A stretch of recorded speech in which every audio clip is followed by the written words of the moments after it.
Hello, beautiful people. Welcome to the Finding My Happy podcast by Janet Michelle, creator of the Finding My Happy mental wellness company and author of Finding My Happy, Chucking the Deuces to Toxic Thinking. Today's topic is about standards of beauty. So let's get into it. Listen, Black culture can be very trying at times. At least that's how I used to feel, especially regarding how women's bodies are viewed and what is considered ideal, thick, or even beautiful. And so finding my happy in this arena was a major breakthrough for me. I'm talking about major breakthrough. I struggled for a while to accept my short stature and my small frame. I wanted the beautiful plump butt, the wide hips, and the full breasts. Yeah, that body just was not in the works. When those attributes were being passed through the DNA line, somebody got out of line. At least that's what I would jokingly tell myself. And one song used to stick out all the time to me. It's those lyrics in the song Brick House by the Commodores, where the gold standard, you know those numbers, 36, 24, 36, oh, what a winning hand. Like, that really was the standard, like, for real. So, what I learned, though, is that it is so important to set your own beauty standards.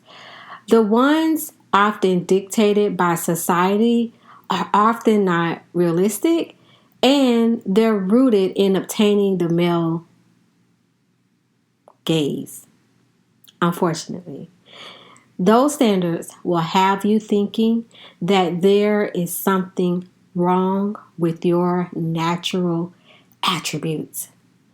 And I remember during my teen years, I began to pay more attention to my body.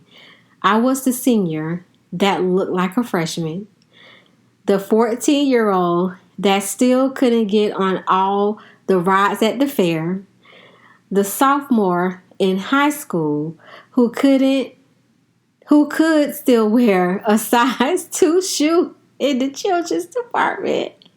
Yeah, that was me. That was me. So it's like there was nothing like hanging out with my friends who were all like well endowed with butts and breasts and hips, and just watching all the guys holler at them, and then they looking at you like, why y'all brought y'all little sister to hang out with y'all? Woo. So once I hit the age of 21 and began to wonder like when my real body was gonna kick in, it never did. It never did. It didn't kick in. But it's just amazing how long my issues with body image lingered. And when people often talk about body shaming, like most people think about like those like who are overweight or like women who are underweight. Or overweight, but women who are underweight, they're often shamed too. Or they are objectified as being cute and tiny, kid-like, and often like subject to rumors of illness simply because they're small. That's it. So I struggled with that in addition to accepting living with the effects of childbirth, because I was small when I had my first child. I wasn't even 100 pounds. By the time I had him, I had got up to, I think it was like 112 pounds when I had him. So I was very just little, and I have 3 children, and I had 2 C-sections and 1 natural birth. And all the pregnancies stretched my skin beyond repair. Like if wherever had heard the term like a stomach apron, that's what ended up developing. So it's like having this stomach apron, and yet I still have this small frame. It's like, oh my goodness, it was a lot to deal with. And not to mention, like you can kind of catch the shade too, like from other women and stuff, or I would catch the shade, and you know how people, they can't say anything else really bad about you, so what they like to come at you with is what you shape like or how you look. Like, so having to kind of navigate those waters too, that wasn't always easy. And one day I had enough, and I just looked at myself squarely in the mirror, and I affirmed that I was enough and that I loved every 4'9" of me. I accepted what DNA determined long ago, and I declared that I could change what I did not like with dieting and exercise or a good push-up bar. Right. And so when people tell me I don't look my age, I smile and I say thank you and take it as a compliment. If I need to feel tall, I put my height extenders on. That's what I call my heels. And I strut like I own the place. Now, years later, I did go on to have a tummy tuck and get a lipo 360 to fix the areas that diet and exercise alone just could not repair. And I absolutely have no regrets. Because like I said, I had an apron, a stomach apron. And so what the tummy tuck helped do was help kind of restore my abdomen area. Because like I said, I was never a truly big woman, a big girl to begin with.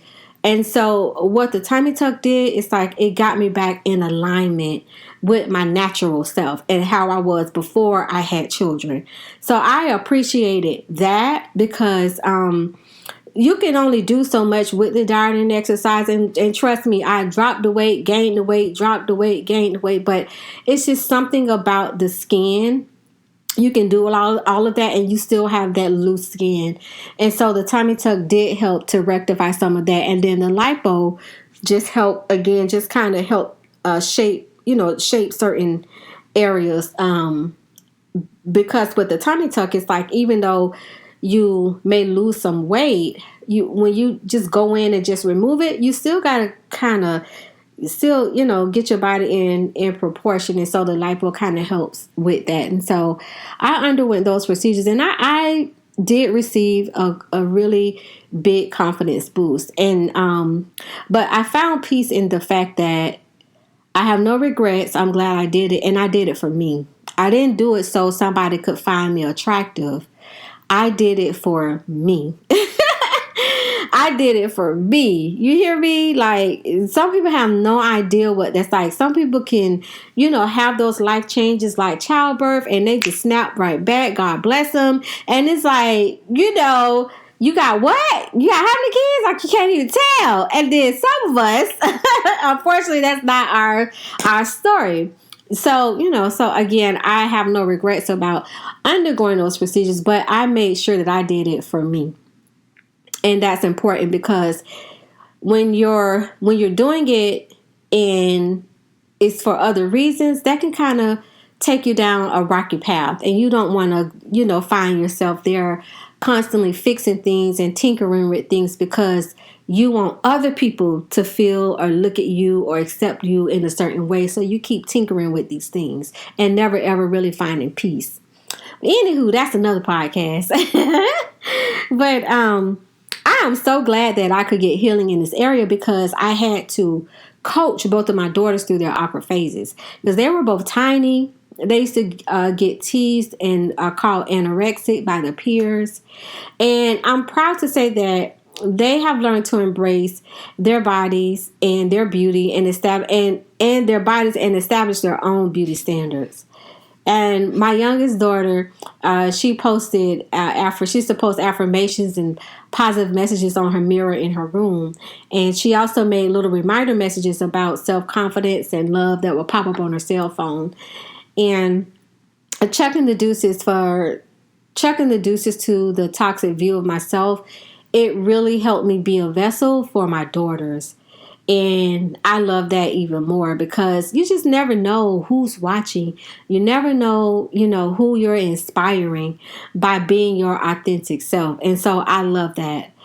Also, when you truly love yourself and embrace your beauty, you become less of a target for men who prey on women with a low self-esteem because they out there, y'all. They are out there, honey. They out there looking, hunting, waiting to pounce. The minute they can sense you have a low self-esteem about yourself. So, hey, like I said, I was so glad to finally get that message. So, before I go, I want to share with you 5 examples of what setting your own beauty standards can look like. All right. So, number one, prioritizing health over trends and what that looks like. So, that looks like focusing on feeling strong, energized, and well rather than chasing a certain body size, weight, or look promoted by media. Okay. At some point, listen, the only numbers, you're going to reach a point in your life. And honey, the only numbers that's going to matter is your blood pressure, okay, your cholesterol level, and your glucose level, or your A1C, or whatever they call it. Honey, them the only numbers that matters at a certain point in time, because you sure, and your blood pressure. All those other numbers are trivial. Them the only numbers that matter. The yes, and you get to a certain age, it really is about. You should always be focused on being healthy, of course. But the older you get, the more you got to really be serious about that thing, right? Than chasing what the media feels that you should have. Health is prioritize your health over trends. Number two, celebrating aging, allowing gray hair, wrinkles, or body changes to exist without shame. So this is what celebrating aging looks like. And choosing not to hide them unless you want to. Not because society tells you to. And that's the big piece, especially with now in these days with like social media and stuff. It's even worse because you can have so many images like put before you, and then you get to see the people who look like they're really super put together. They excel in certain spaces and stuff like that. So it's you got to really be careful, how you're being influenced, and reject the notion that aging is bad and begin to celebrate aging, right? So definitely celebrating aging. Number three, embracing natural features. What does that look like? It looks like choosing to wear minimal makeup or none at all because you love your natural skin, your freckles, or your hair texture, and looks instead of feeling pressured to cover or alter them. Or if you wear full face makeup, which I do from time to time because I like it, you wear it with the understanding that it is an accessory and you are beautiful with or without it, right? You are beautiful with or without it, okay? Number four, defining your own style. What does that look like? Wearing hairstyles or clothing or colors that make you feel confident and authentic, even if they don't match mainstream trends. And that's really big because we know trends come and go. But what are you true to? Because I know I've recently been in this space where I did a big chop, and I was like, okay, I had to come up with my signature style because trends do come and go. But I thought about what is a style that I love that I'll have no issue in maintaining. And you know what? I love my curls. I love wearing my hair curly, and I love a bob. I love a mean bob. Oh, you hear me? So once it grow out, once it starts to grow out, I'm going to start getting having it shaped so it can grow into a bob because I love me a bob. And just rock with that. Just play around with the different colors and things of that nature. But that's me. That's what I like. So again, defining your own style, wear hairstyles, clothing, or colors that make you feel confident and authentic, even if they don't match mainstream trends. And number five, creating personal rituals of care. What does that look like? Defining beauty as how you treat yourself through skincare, rest, affirmations, or joyful movement, where your sense of beauty is tied to well-being and not external validation. You hear me? There's beauty in movement. I love yoga. I love doing yoga. I really do. It's really good at loosening up the body. At least for me, it helped my body really loosen up. And the older you get, things like, try to your joints and all of that stuff. So it really helps with loosening those joints. And it's really just a really good thing to just give to help settle the mind and your body and your spirit. Definitely love yoga. But anywho, creating personal rituals of care. All right. Well, that was the last one. So I want to say, first of all, thank you for my listeners. Thank you for joining me. I appreciate you. I appreciate you, my Finding My Happy Village. And remember, happiness, it is an inside job. You cannot be going around expecting other people to make you happy. They could add to it, but it's your responsibility. And I need you to do a few things before you head out. Number one, subscribe to my mailing list at findingmyhappy.net for premium content.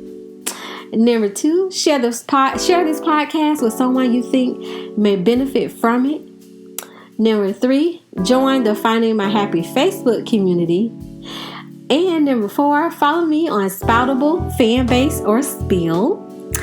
And number five, shop in my online store for workbooks and other resources that support your mental wellness journey. The link is in the bio or in the description for the podcast.